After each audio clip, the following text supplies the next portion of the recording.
नमस्कार, मैं हूं आपके साथ अंजना शर्मा और आप देख रहे हैं देवी पूजक टाइम्स। आइए एक नजर डालते हैं इस वक्त की खास खबर पर। नहीं, दीपांकर को लालू भेज सकते हैं राज्यसभा। नीतीश के इंडिया से अलग होने के बाद कांग्रेस प्रदेश अध्यक्ष को अपनी सीट बचानी मुश्किल। नीतीश के इंडिया गठबंधन से अलग होते ही बिहार में लोकसभा चुनाव से पहले राज्यसभा का पूरा गणित गड़बड़ा गया है। इसका सबसे बड़ा झटका कांग्रेस को लगा है। आप पार्टी के प्रदेश अध्यक्ष अखिलेश प्रसाद सिंह की राज्यसभा सीट ही मुश्किल में फंसती हुई दिख रही है। 2018 के राज्यसभा चुनाव में अखिलेश प्रसाद सिंह आरजेडी सुप्रीमो लालू प्रसाद यादव की कृपा से राज्यसभा पहुंचे थे। सदाकत आश्रम में आयोजित श्री कृष्ण सिंह जयंती में लालू यादव ने इसका जिक्र भी किया था कि उन्होंने जेल से ही सोनिया गांधी को फोन कर उन्हें राज्यसभा भेजने की पैरवी की थी।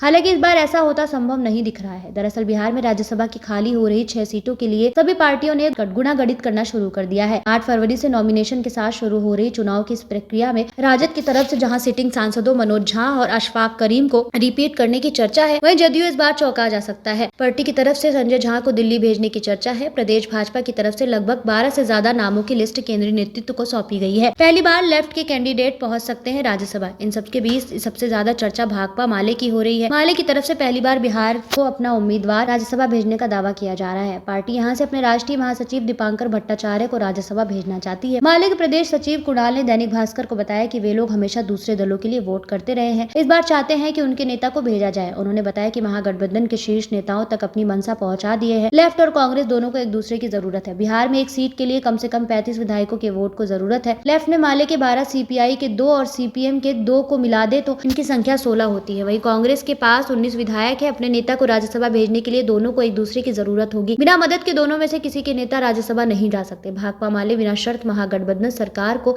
अपना समर्थन दे रही थी। उन्होंने सरकार में कोई मंत्र पद भी नहीं लिया था। इस आधार पर माले पर अपना दावा मजबूती से पेश कर सकता है। महागठबंधन सूत्रों की माने तो दीपांकर को लालू प्रसाद यादव की तरफ से भी आश्वासन मिला है। अगर नीतीश इंडिया के साथ होते तो क्या होता? अगर नीतीश इंडिया के गठबंधन के साथ होते तो ये समीकरण अलग होता। अभी आरजेडी के 79 विधायक तो सांसद बनाने के बाद भी उनके विधायक 9 बचे रहे हैं। कांग्रेस के पास 19 विधायक है। इसके अलावा एक सांसद बनाने के बाद 10 विधायक जदयू के बच रहे हैं। बिना लेफ्ट के सपोर्ट के भी कांग्रेस के एक सदस्य राज्यसभा जा सकते हैं। जदयू को एक सीट का नुकसान, भाजपा को मिलेगा लाभ। मौजूदा 6 सांसदों में 2 राजद के, 2 जदयू के, 1 कांग्रेस के और 1 भाजपा के हैं। यदि सभी 2018 में चुने गए, लेकिन मौजूदा समीकरण में भाजपा को 1 सीट का फायदा होगा। राजद दोनों सीटें बचाने में कामयाब रहेगी, जबकि जदयू को 1 सीट का नुकसान होगा। वही सबसे ज्यादा रस्साकशी 6ठी सीट के लिए होगी। पिछले चुनाव में लालू यादव के सपोर्ट से ही अखिलेश प्रसाद सिंह राज्यसभा गए थे। हालांकि इस बार अभी तक उन्होंने अपना पत्ता नहीं खोला। खबरों में अब तक के लिए बस इतना ही। फिर होगी आपसे मुलाकात कुछ ऐसी ही खास खबरों के साथ। तब तक के लिए नमस्कार और देखते रहिए देवी पूजक टाइम्स।